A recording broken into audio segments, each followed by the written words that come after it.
Major funding for these broadcasts is made possible by grants from Capital One Bank, New York Community Bank, Eastern Consolidated, M&T Bank, Sterling National Bank, Meridian Capital Group, Customers Bank, Ariel Property Advisors, Dime Community Bank. Additional funding is made possible by grants from AM Trust Title, AVR Realty Company, Avison Young, Bank of America Merrill Lynch, Bank Leumi USA, Briarwood Organization, CBRE, Chase Commercial Term Lending, Chase Commercial Mortgage, Citizens Bank, CPEX Real Estate Services, Colliers International NYC, Cohen Equities, Collins Building Services, Douglaston Development, Levine Builders, Flushing Bank, Friedman LLP, Handler Real Estate Organization, Handro Properties, Hodges Ward Elliott Inc., Investors Bank, James D. Kuhn Real Estate Institute at Syracuse University, Kilroy Architectural Windows, Madison Realty Capital, Matone Group, Mercantile Bank, New Banks, Newmark Knight Frank, Optimum Window Manufacturing Corp., People's United Bank, Rockefeller Group, Rosewood Realty Group, SJP Properties, Stonehenge Partners, TD Bank, Terra CRG, the Meringoff Family Foundation, the Moynihan Organization, Moynihan Capital Partners, and these friends.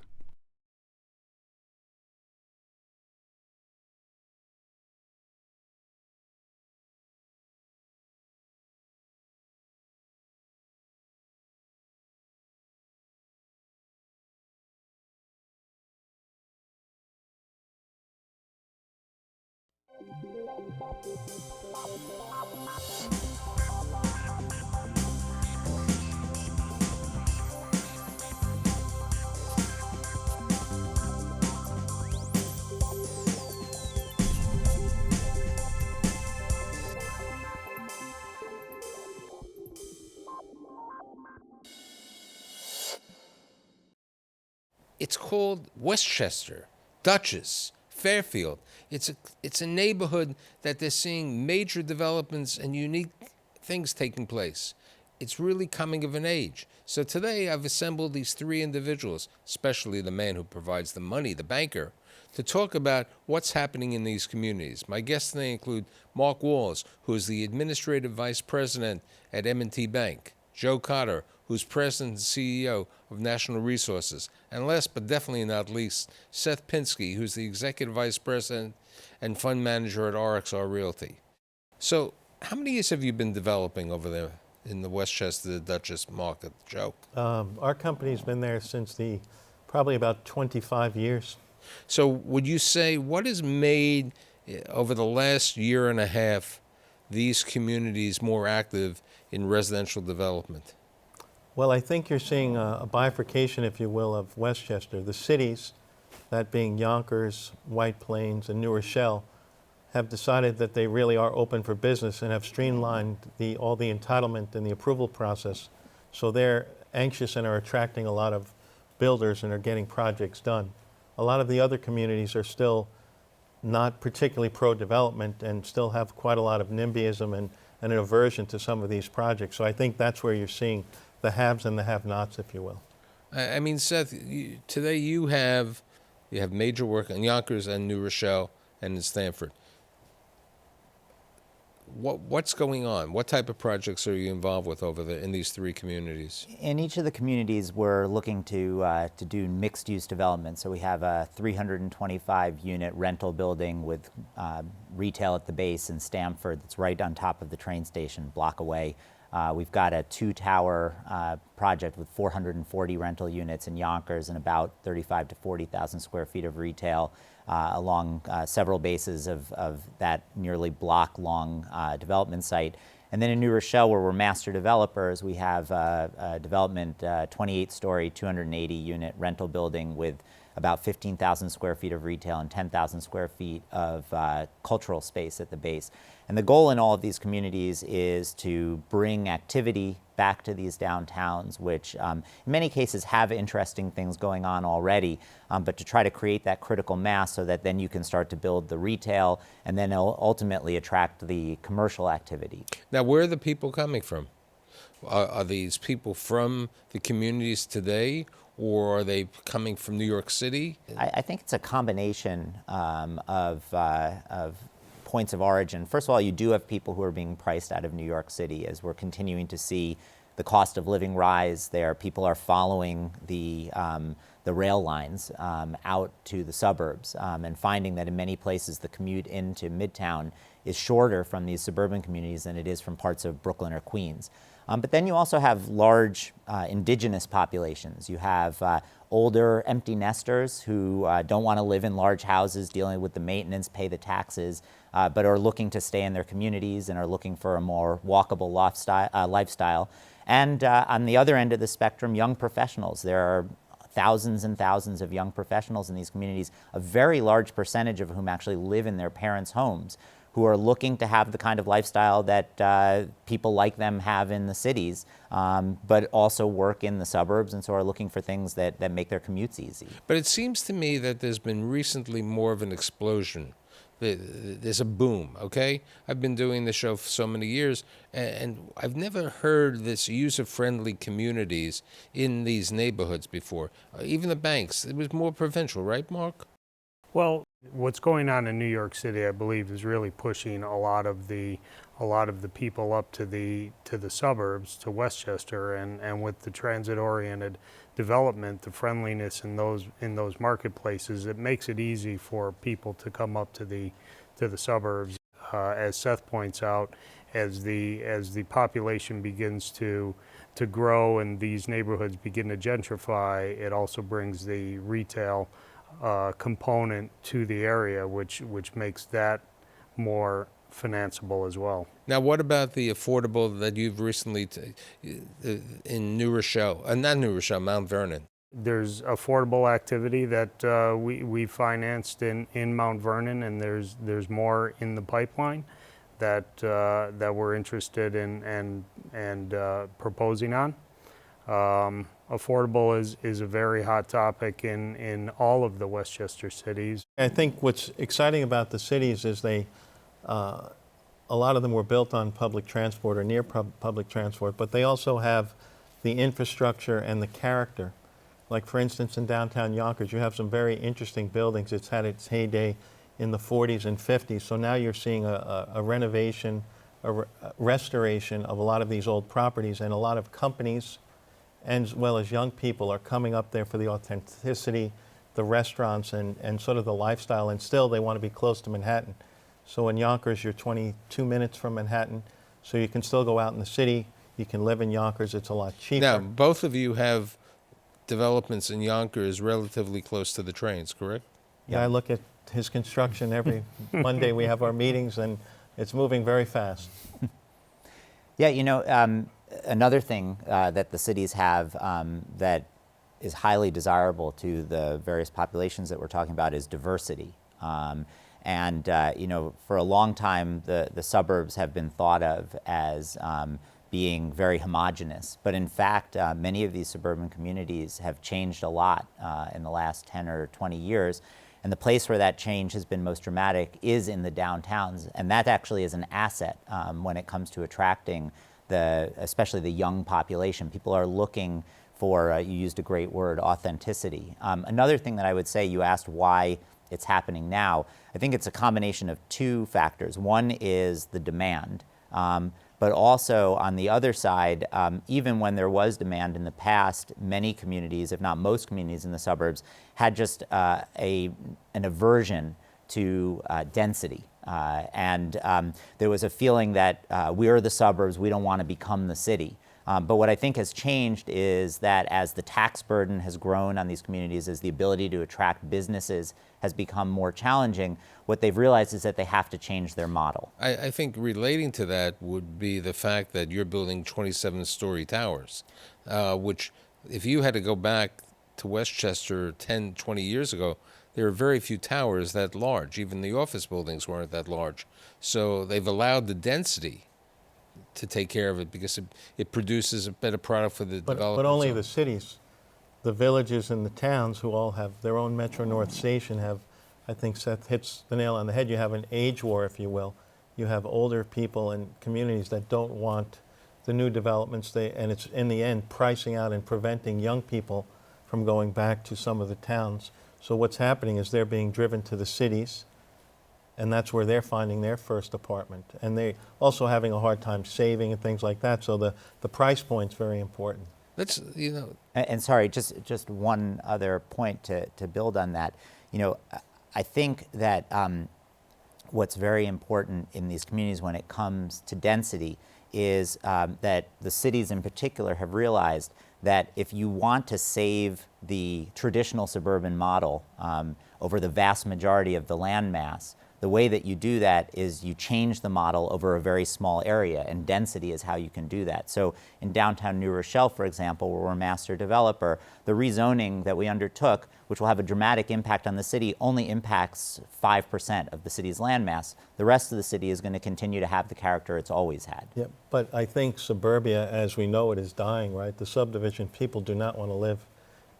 Generally speaking, the trends aren't towards the suburban subdivision. So I think you're seeing a radical transformation of the suburbs as we speak. The office, you know, the suburban office building is a dead model. You can't attract young people, the so-called creative class, the young millennials. No one wants to work in an office building on 287 and have lunch in their cafeteria 5 days a week. You know, it's just not attractive.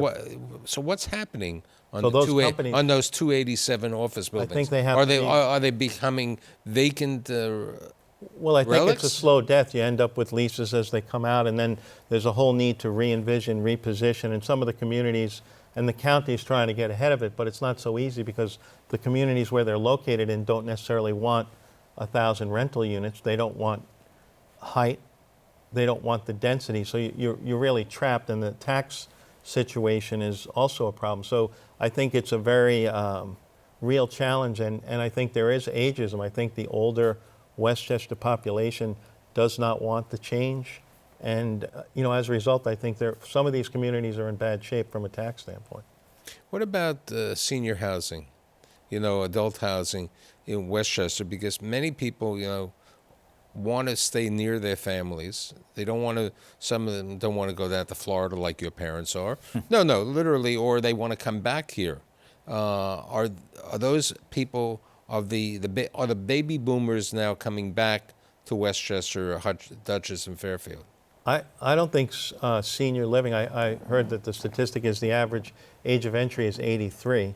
The phenomena that we are seeing is that some of the communities are becoming naturally occurring retirement communities. So you're seeing clusters of people that are in their 70s, 80s that are seeking out like-minded individuals, homogenous groups in various communities. In Tarrytown, we have certain buildings at Hudson Harbor that have become meccas for these type of groups. So I think you're seeing. But it's not an age-restricted No, community. but what they don't want, I don't think they want the isolation or necessarily the stigma until they need the care and the services. And that age is, as we all are aging long and living longer, I think people are deferring that because no one wants to be sort of put in that category prematurely. So a lot of people are waiting till their early 80s, but in their 70s, you have quite an active, Westchester in particular, they sold the house in Chappaqua.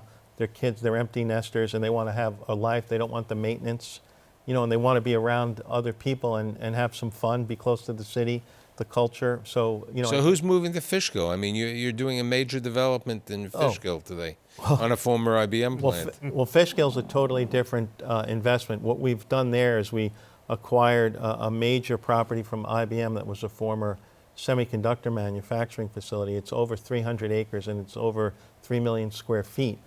But there's about $1 billion of infrastructure in there. There's roads, the electric, things like that. So what we're doing there is we're trying to attract warehouses and manufacturers that have been pushed out of the Bronx and Westchester. You know, as Yonkers and White Plains and a lot of these other communities, the manufacturers and the warehouse space is being converted to residential. So what we're doing is we're creating a home for them And so far, so good. We're very excited about the prospects. Our electric costs are 6 cents a kilowatt.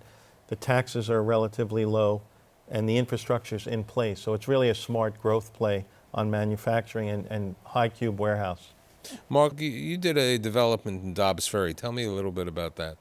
Well, that was an interesting development. It was a former industrial site that had sat vacant for many, many years, and our customer partnered with another developer and worked for years to have it rezoned as mixed use retail, hotel, entertainment, and multifamily. So we were the lender on the retail portion of the site, and it's great for the community, as that particular intersection with the sawmill coming out of Dobbs Ferry was always very, very difficult traffic-wise. So it included a lot of redevelopment for the infrastructure, lights, roundabouts, turning lanes, that is really going to change the traffic infrastructure for that.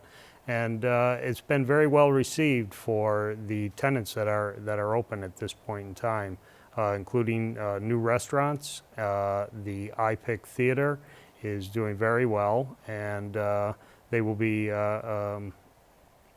welcoming a new small footprint grocer in the near term. So, if people are moving into these communities, okay, when you have a live-work environment, you need retail. Now, the perception is, when many people say retail is dead, it isn't dead, okay? But when a bank would want to lend, and you spoke about the word restaurant, that was not a category that was well perceived, okay? Even a fast casual, because, Applebee's, which was doing well, has just closed a lot of restaurants and laying off a lot of people. So that's Applebee's and IHOP. So how do you, as a landlord, okay, especially in New Rochelle and Yonkers, where you're going to have retail and where you have property, how do you make a decision of who's the retailer that you want, that the bank is going to be able to lend to, and that you're going to feel comfortable that they're going to be able to pay the rents? In our developments, retail is a relatively small portion of the overall project. So the project doesn't rise and fall with the retail, but it's, in our view, an important amenity for the residents above. And so what we're looking to do in each of these developments is to bring in a combination of national retailers that have the credit that we and a lender would be looking for, as well as unique local retailers who can add that character, which, whether it's the young professionals or the older empty nester, is looking for in a community when they come to these downtowns. They want to feel like where they live is somewhere special. In Tarrytown, we brought in two very local favorites. We brought in Crabtree Kittle House that opened the River Market, that's been very successful. And then we have a new restaurant that's from North Salem called Farmer and the Fish, and they're opening in Sleepy Hollow right on the water.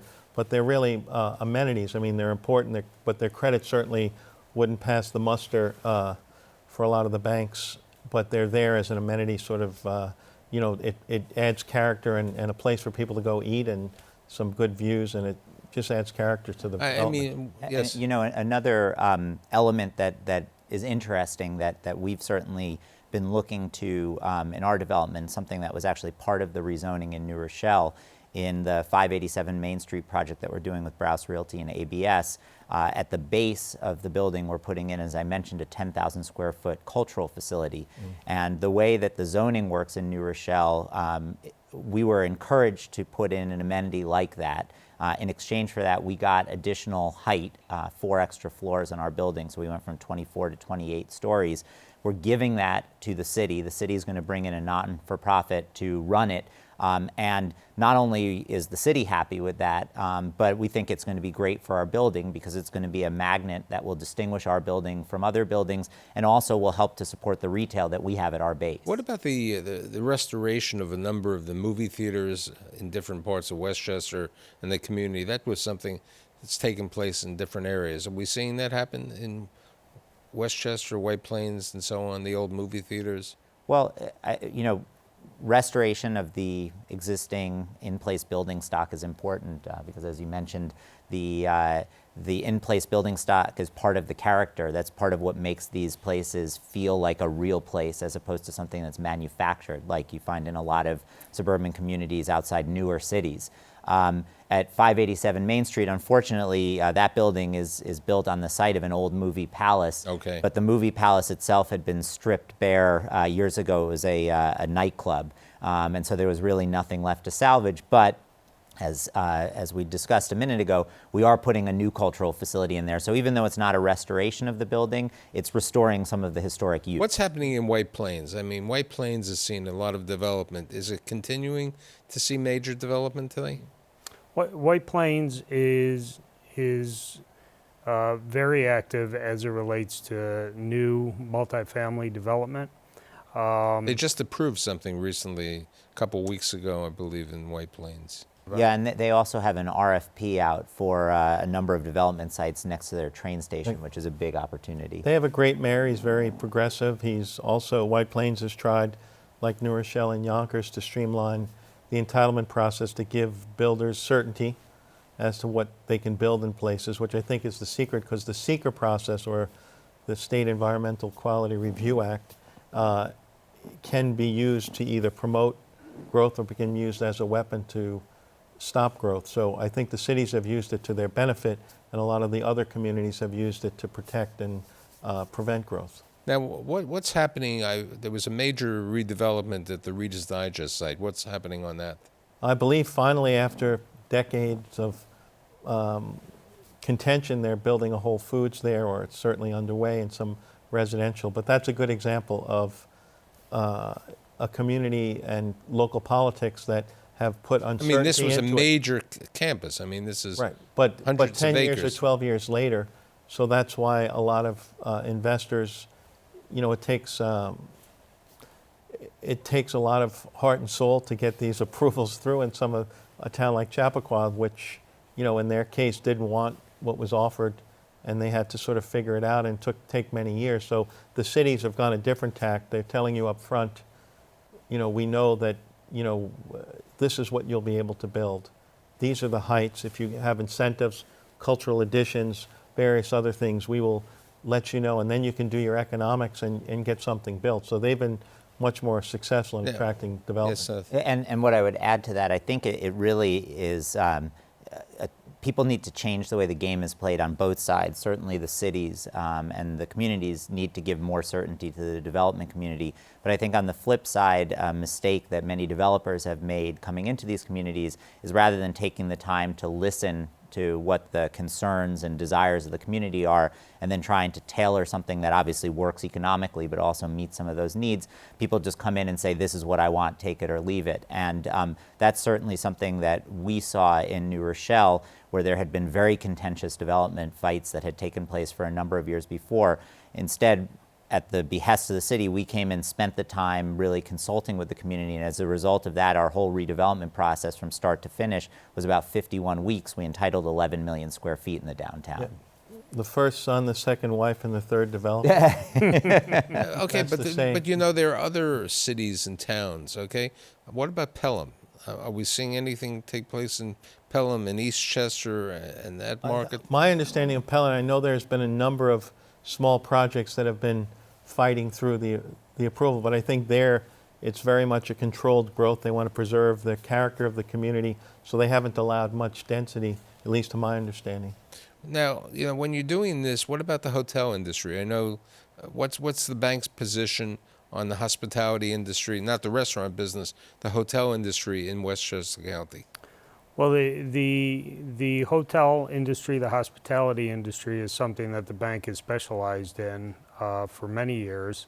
We are taking a cautious approach to continued development of hotel product, but in the cities, it's very necessary, and it's something that the bank will finance for existing developers. Let's talk about briefly about the two different areas which we spoke about in the green room. Co-living, which is one, and co-working. What are you seeing happening? In Yonkers, we have a couple of big companies that are investigating that now. I think they're looking outward to be at these sort of cool neighborhoods or places where people want to work, where you can attract the young people. Especially if they're going to be moving to these apartments, they want to stay in the area, in the community. And authentic working spaces. They want to work in cool spaces. They want the high ceilings. They want old industrial buildings that have been renovated. You know, the Google-like spaces. That's what young people seem to, the creative class so-called, want to come and, you know, they want to have fun at work, be entertained, and be near. And co-living? I think co-living's a bit of an experiment, and I'm not sure will be successful. But as we said earlier, I think co-living's existed in New York City and sort of for 80 years. The alphabet, Yeah, right. yeah, in the Lower East Side forever. Here's a question. Yonkers, a number of years ago, when Collins built on the water, they built apartments where one bedroom was close to 900 square feet, okay? Your building, you have some micro units and you have new units. Have the size of apartments been decreased? Well, when we looked at a lot of the development, we have a lot of the, what I would call the larger developers like RXR and China Construction's now building and Avalon's building. We decided that there's really still a lot of young people that can't get the money together to buy anything and certainly haven't saved. So price point's important. So what we decided to do is create a number of smaller units. We have about 50 we would call micro units, about 400 square feet. Their price point's around $1,500 per month, but they're in interesting spaces with high ceilings, 12-foot ceilings, and a lot of windows. So those have been very successful. What about yours? Well, I think it's less about square footage and more about the layout and efficiency. That's correct. Of the I think units.